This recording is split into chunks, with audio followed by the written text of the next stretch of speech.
ఇప్పుడు చాలా మందికి ఇప్పుడు మీరు అన్నారంటే అతని బ్యాక్గ్రౌండ్ ఏదో తెలిస్తే తప్ప నుంచి మనం అనుకోలేము. అంటే ఇలా అతను వేరే దగ్గర నుంచి తీసుకుంటున్నాడు అనేది మీరు ఫస్ట్ వీడియో చూడంగానే అర్థం అవుతుంది కదా, అంటే అసలు పరి మ్యాచ్ అంటే ఏంది, పరి మ్యాచ్ ఏంది అని గూగుల్ చేయగానే అప్పట్లో ఏంటంటే నేను యుఎస్ లో ఉంటుండే, ప్లస్ ఇట్లాంటి ఫాల్తు గన్ల మీద టైం స్పెండ్ చేసేంత టైం లేకుండా ఇప్పుడు లేదు, ఇప్పుడు నైట్ షిఫ్ట్ చేసి వచ్చా, అందుకే లేట్ వచ్చానని మీకు చెప్పా. సో నేను పొద్దునంతా వండుకుంటా, రాత్రి అంతా నేను నా పని నేను చేసుకుంటా. సో నాకు ఇలాంటి భయం లేదు, ఎందుకు అంటే నాకు యూట్యూబ్ ఛానల్ లేదు, ఈ యూట్యూబ్ వ్యూస్ మీద లేకపోతే బెట్టింగ్ యాప్స్ ఇచ్చే ముష్టి మీద నేను బతకాల్సిన అవసరం నాకు లేదు, కాబట్టి నేను ఇంత ఓపెన్ గా వచ్చి మాట్లాడుతున్నాను. రైట్. అయితే ఇప్పుడు హర్ష సాయి సంపాదించిందంతా కూడా ఈ బెట్టింగ్ యాప్స్ వీటి ద్వారా సంపాదించారు. రైట్. ఎస్. మొత్తం అంటే అతని బ్యాక్గ్రౌండ్ ఏమైనా చెక్ చేశారా మీరు? అంటే అతనికి అంటే వాళ్ళ ఫాదర్ గానీ వాళ్ళ ఈ బ్యాక్గ్రౌండ్ చెకింగ్ ఏమైనా జరిగిందా? మొత్తం బ్యాక్గ్రౌండ్ చెక్ చేశాను, అతని బ్యాంక్ అకౌంట్ లో ఎంత ఉన్నాయి అని చెక్ చేశాను, బెట్టింగ్ యాప్స్ ఎన్ని బెట్టింగ్ యాప్స్ ని ప్రమోట్ చేశాడు అన్నది కనుక్కున్నాను, ఇంకోటి ఎన్ని కోట్లు దుబ్బాడో తెలుసుకున్నాను, ఎన్ని టెలిగ్రామ్ ఛానల్స్ చేశాడో దుబ్బుకున్నాను, ఎంతమంది ఆడవాళ్ళ జీవితాలు నాశనం చేశాడో కనుక్కున్నాను. అన్ని కూడా ఉందా మనకి? ఇక్కడ కూడా ఉందా? సార్ ఉంది. ఇక సార్ ఒకసారి రెస్పాండ్ చేస్తే ఒక ఇటీవల నేను ఒక రష్యన్ అమ్మాయిని కలిసాను అనమాట. బాగా మాట్లాడుతుంది రష్యాలా. సో వీళ్ళ ఫ్రెండ్ అంట, హర్ష సాయి వాళ్ళ ఫ్రెండ్ అంట. సో ఒకసారి మీతో కూడా మాట్లాడిపిస్తా.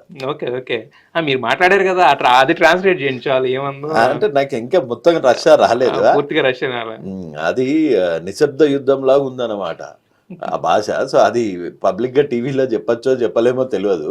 సో ఒకసారి మా లాయర్ని కన్సల్ట్ చేసి ఫోన్లోనే ఉంది, చూపిస్తాం మీకు.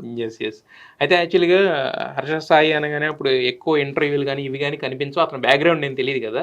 సో మరి మీకు దొరికిన కొద్ది టైంలో ఇంత కూపి ఎలా లాగగలిగారంటే నేను అనేది? ఇంత కూపి నేను చెప్పే కదా, 4 ఏళ్ల నుంచి లాగుతున్నా. అదే అంటే వాళ్ళ బ్యాక్గ్రౌండ్ ఏంటి, వాళ్ళ ఫాదర్దే వాళ్ళదే బ్యాక్గ్రౌండ్ ఏంటి? వాళ్ళ ఫాదర్ మీద కూడా కొంచెం కొన్ని కేసెస్ ఉన్నాయి. అతని పేరు what you call it as Radhe Krishna Katriya. Okay, ఎక్కడ ఉంటారు అసలు? అంటే వీళ్ళు తెలుగోళ్ళు కాదు? తెలుగోళ్ళు కాదు, కానీ సెటిల్డ్ ఇన్ తెలుగు, అందుకే ఆ లాంగ్వేజ్.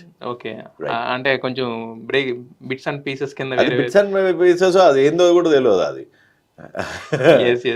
అంటే ఇప్పుడు అంటే మనకి ఎవరన్నా పిల్లలు చెడుదారిలో వెళ్తుంటే మీరు అన్నట్టు ఆల్మోస్ట్ ఒక 20 years టైంలో చెడుదారిలో వెళ్తున్నప్పుడు ఏంటంటే మనమే చెప్తాం పిల్లలకి ఆ దారి మంచిది కాదు అని చెప్పి. వితౌట్ చెట్టు రాదు కదా సార్.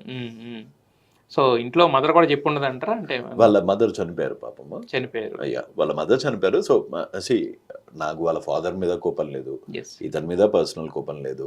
ఇతని 3rd grade యాక్టింగ్ చేసి ఈ బెట్టింగ్ యాప్స్ ని ప్రమోట్ చేసి ఏదైతే మర్డర్స్, ఏదైతే సూసైడ్స్, ఏదైతే క్రైమ్ కమిట్ చేస్తున్నాడో ఆ క్రైమ్ ని, ఆ డ్రామాని ఆపేస్తే I will be more than happy. అయితే అతను ఇంటర్వ్యూలు కూడా పెద్దగా ఇవ్వడు. దేని గురించి అంటారు యాక్చువల్గా? ఇప్పుడు మీరు అన్నట్టు మీరు అంటే నా పాయింట్ ఏంటంటే ఇప్పుడు ఇంటర్వ్యూలు ఇచ్చి కొంచెం పాపులర్ అయ్యాడు అనుకోండి, ఇంకెక్కువ వ్యూస్ రావచ్చేమో, ఎక్కువ డబ్బు రావచ్చేమో, అది ఉంటుంది కదా. బట్ అతను ఇప్పుడు ఎవరో ఒకళ్ళు మీలాంటి వాళ్ళు ఉన్నారు, లేకపోతే ఇంకొక మీడియా ఛానల్స్ ఉన్నాయి, శాటిలైట్ ఛానల్స్ ఉన్నాయి, వాళ్ళు పిలుస్తారు. ఇది వాళ్ళు పిలవక కాదు, ఇప్పుడు మీరు కాల్ చేసినా రాడు. ఎందుకు అంటే మీకు ఒక ఎడ్యుకేషన్ కావాలి. మీరు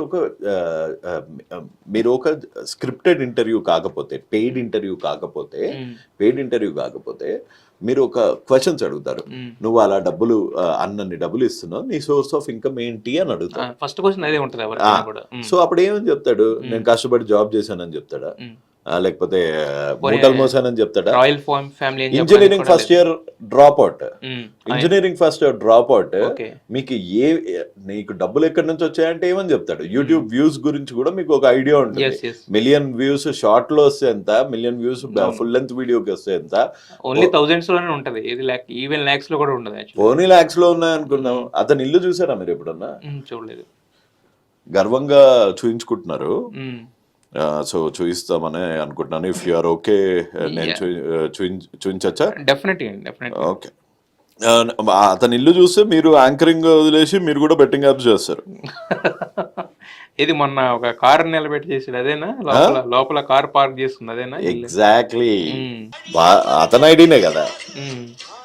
ఐడియా అతనిదే. అట్లీస్ట్ ఇదైనా నిజమా, లేదంటే ఇప్పుడు చెప్తున్నాడు కదా, చెప్పిన ప్రతిదీ ఫేకే అన్నప్పుడు